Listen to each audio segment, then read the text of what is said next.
Welcome back. I'm going to kick proceedings off in part 2 of this module by teaching you different ways in which a potential guest might discover us, the journey they take from our post to our booking page, and why some of Instagram's idiosyncrasy can be used to our advantage.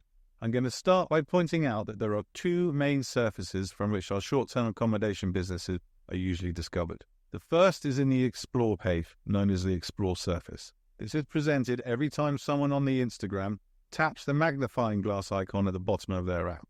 The Explore page mostly shows viewers content that the algorithms think that the viewer will enjoy. I'm actually going to stop saying viewer, and I'm going to use the word consumer instead. It's useful to think of our audiences as consumers, and so consumers it is. We are creators, and the audience are consumers. The Explore page will show a mix of topics and accounts that the consumer has previously spent time with in the past. We have no control over what is shown here, either as a creator or as a consumer, so we'll park that section of the Explore page there just for now. For us, the most important part of the Explore page is the search bar at the very top. Consumers use this search bar in exactly the same way as they might use a Google search bar. They'll use it to search for things on Instagram. Products like belts, candles, boats, bars, activities, self-help, motivation, and places to stay. Our ultimate goal is to appear high up on the search results when consumers search for insert our business type in our location. We'll come on to how to do that soon enough, but just understand for now that our short-term accommodation business's profile can be discovered in this fashion through a search. The other principal way that we might be discovered is on what is known as the home feed. Consumers will see this every time they tap the home icon in the bottom left of their app. This is where Instagram shows consumers nothing but content that the algorithms believe this consumer will value. In the main, this will be content from accounts or hashtags that the consumer follows. And peppered throughout these recommendations are paid ads, which is how Instagram gains revenue, and content from accounts that the consumer does not yet follow, but the algorithms believe the consumer will value. Imagine now that Instagram's algorithms puts our content into a consumer's home feed and that consumer doesn't yet follow us, doesn't know that we even exist.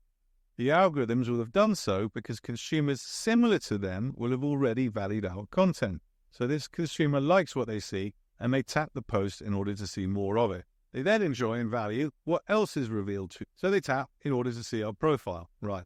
Now that we know that consumers of Instagram content can discover us in the main by searching in their Explore pages or by recommendations in their home feeds, what happens when they land on our profile, assuming that we've done our jobs right and we've led them there with value? The consumer will spend somewhere between 3 and 8 seconds on our profile before they make a decision. They'll flick up and down on our profile and decide to do one of 3 things. Number 1, they'll decide that we're not for them after all, and they'll get on with the rest of their lives. The algorithms will now be highly unlikely to ever recommend our content to them in their home feed ever again. They decide that they like what they see and they follow our account, perhaps because they're considering a holiday in our location a few months down the line, and they don't want to lose us as such. Number 3, and this is the holy grail, they love what they see, they follow us perhaps, but they hit the link in bio to learn more about our business. This is where the return on investment in all your efforts are. It's not in how many followers we have, it's not in how many likes our content gains, although this does influence how many people will see our content.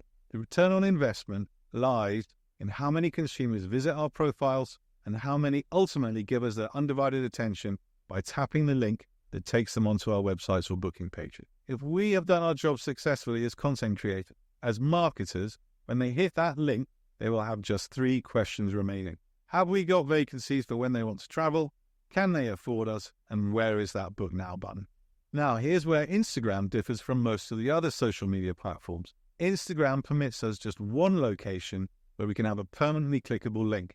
This is on our profiles, right below our bios, the description of our account, and just above our content. Some people might call this a bottleneck. I think of it as a portal through which we must guide our next potential guest. Either way, if we're going to get consumers onto our websites or booking pages, we need them to click our link. If you put a URL or a link into a caption, for example, it will not be clickable. By doing so, we are forcing the consumer to take one of 2 lengthy courses of action to access our website. To get that link, they can log into their Instagram account on a desktop in order to copy and paste the link into their browsers. Remember now that 90% of Instagram consumers do so on a mobile device. Or they find a pencil and paper and then faithfully write down https://bit.ly/tinyurl/1234 ABCD, throw a 6 star, and then accurately type that into another browser, and then they land on our website or our booking page.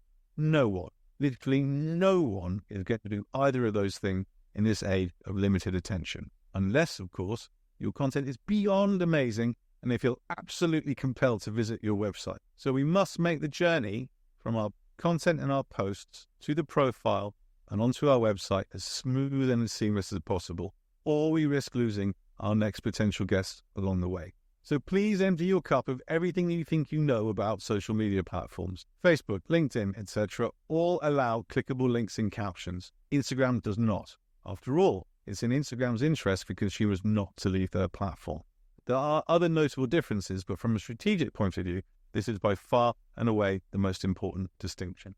This brings us to the close of Module 2. In Part 1, we learned what Instagram's business model is and how we can leverage it into our marketing from a strategic perspective.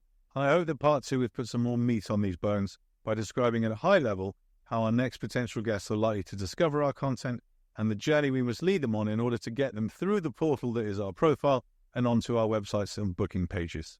Module 3 is next, where those of us without Instagram accounts will learn how to register their first account. Very exciting. And those of us who have already completed this step will learn about some of the most often overlooked details that, in the long run, can make all the difference. Thank you for listening. I'll see you soon.